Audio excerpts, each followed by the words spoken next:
Hello everyone, I'm Hannah Sharif again.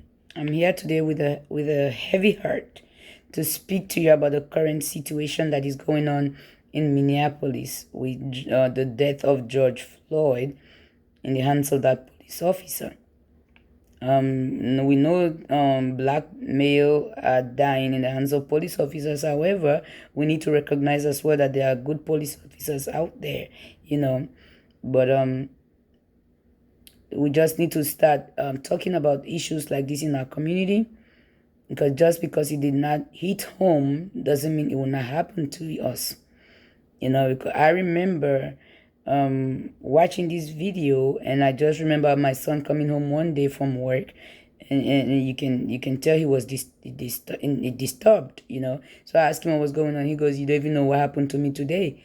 So I asked him what happened. He went ahead and said, when they went to work, they ran out of gas, so they went to the gas station to get gas. He was with his white co-worker. So after pumping the gas, the vehicle could not start. So they decided to there was a white woman across them pumping gas. So my son decided to walk towards her and ask for a jumper cable. So he said the moment she saw him, she started screaming, "Don't come near me! Don't come near me!" And then lucky for him, the white co-worker saw what was going on. He heard what was going on, so he immediately got out of the vehicle and went and walked towards the lady and said he knows him. They are together. They just want to jump a cable. And then they said the moment the white woman saw his white co-worker, she just calmed down and then gave them the jumper cable.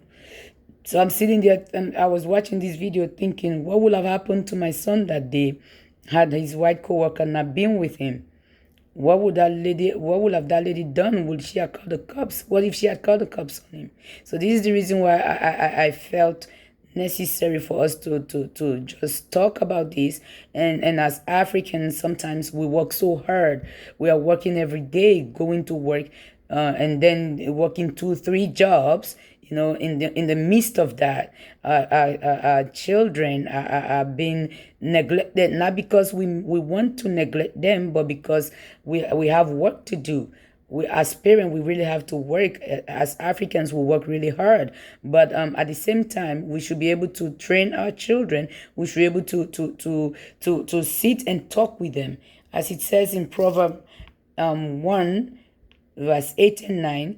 Hear, my son, your father's instruction, and forsake not your mother's teaching, for they are graceful garland for your head and pendant for your neck. It also says in Proverbs 19, verse 18, discipline your son for there is hope. Do not set your heart on putting him to death. In a way, when we go out there and work 2, 3 jobs, I've done it too. So I'm not judging anyone. And we have all worked 2, 3 jobs. I remember before he came, I was doing 2, 3 jobs. So I've worked 2, 3 jobs for almost until I graduated. So we need to start educating our children. When he came to this country, what I told him was purely my own thought that being black in this country is not a right, it is a privilege. That is my own view, and I hold on to that. And that's what I told him. So because we bring these kids here, and the next thing, they feel that they have every right that belongs to them and start acting up. So I told him, it is not your right. Being black in this country is not your, especially when you're a male child. I read this article by George Jensen. It's titled The Elevator Effect. It is an elevator. The space in that elevator, we all know how small it is. It happened between him and the white woman. The white woman was there before him. He got into the elevator, and she was waiting for her to get to her floor. The moment George went in, the author went into the elevator. She's immediately racialized his black body. He immediately became a criminal in her eyes, according to the article. And then that article further highlighted some of the black male that we have lost in this country. It says, as the black male body, I am Amadou Diallo. We all remember Amadou Diallo, who was shot 41 times in 1999 by New York police officers, right? And then it went further and says, I am Abna Luima in 1997, who was sodomized with a plunger handled by white police officers as well. That was still in New York. It says again, I am Garnet Paul Johnson in 1997, who was, he died a horrible death. And he was burned to death and beheaded at the same time by two white men. So these are just the few things that the death that this article highlighted. The article also highlighted that I am Rodney King. We all know Rodney King, who was brutally beaten by police officers.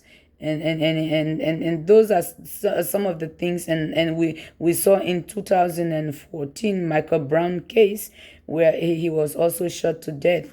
And we also saw I did a project where I came across a story about a behavioral therapist named Charles Kensey, who was shot in his leg because the individual that he takes has intellectual disability, and as we all know, sometimes they wander away from home. So he wandered away from home, and this Charles was looking for him, but when they saw him and the white person, they just decided, the police officer aimed at him and decided to shoot him in the leg in Miami. And the latest one that happened was we all remember the Harvard professor Henry Louis Gate Jr., who was arrested in his home by a white police officer just after he came from China. Apparently he didn't believe that he lives there. And now we saw the death of George Floyd, just a horrible death. Someone screaming, I can't breathe. No empathy. No empathy. That is what we're going through now. That is the society that we're living. It seems like it has become numb for black men to live in fear of white police officers. We have good police officers out there, but this is becoming a norm. So please, my beautiful African parent, let us raise our children. Let us try to fix our schedule that works with their schedule. I did that when my son came, and then the Brown latest one that happened today, May 29th, 2020, was the CNN reporter that was arrested but while doing his job because he's black.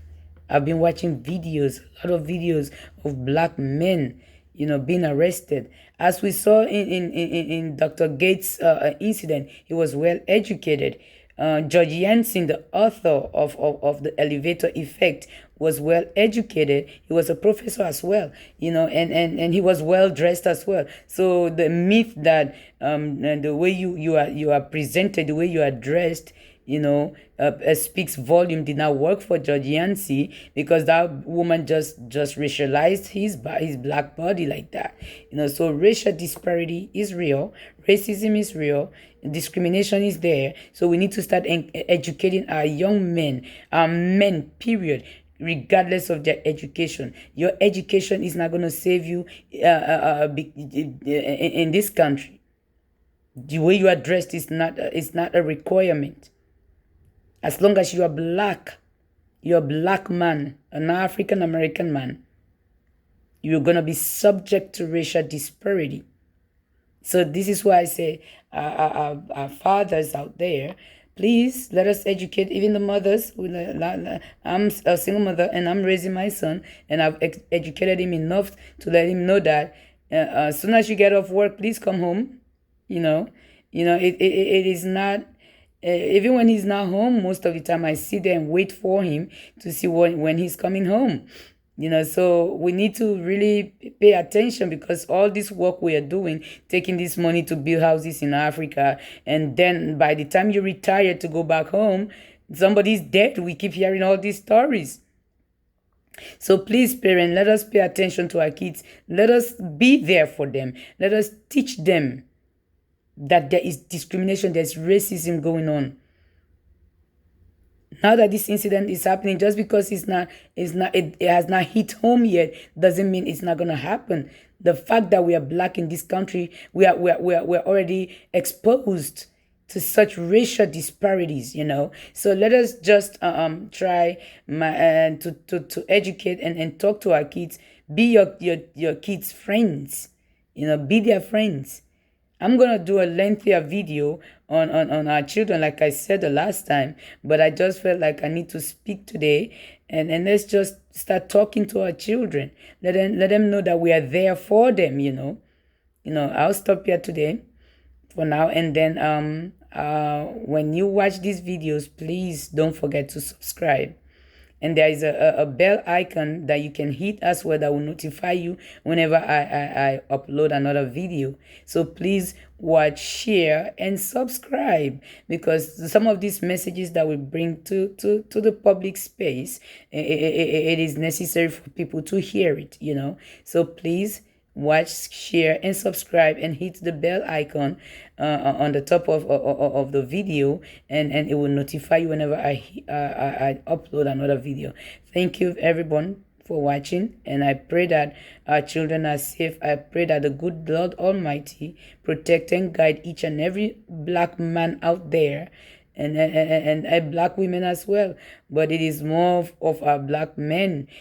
Please be safe out there. Be careful. Don't argue when you are pulled over by the cops, please. Because now we know what's going on. So please, please, please take care of yourself. Handsome black men out there, please take care of yourself. We need you guys. Don't argue with these police officers. When you're pulled over, just be calm and do what it's necessary to save your lives. So thank you, everyone, and I will see you in my next video.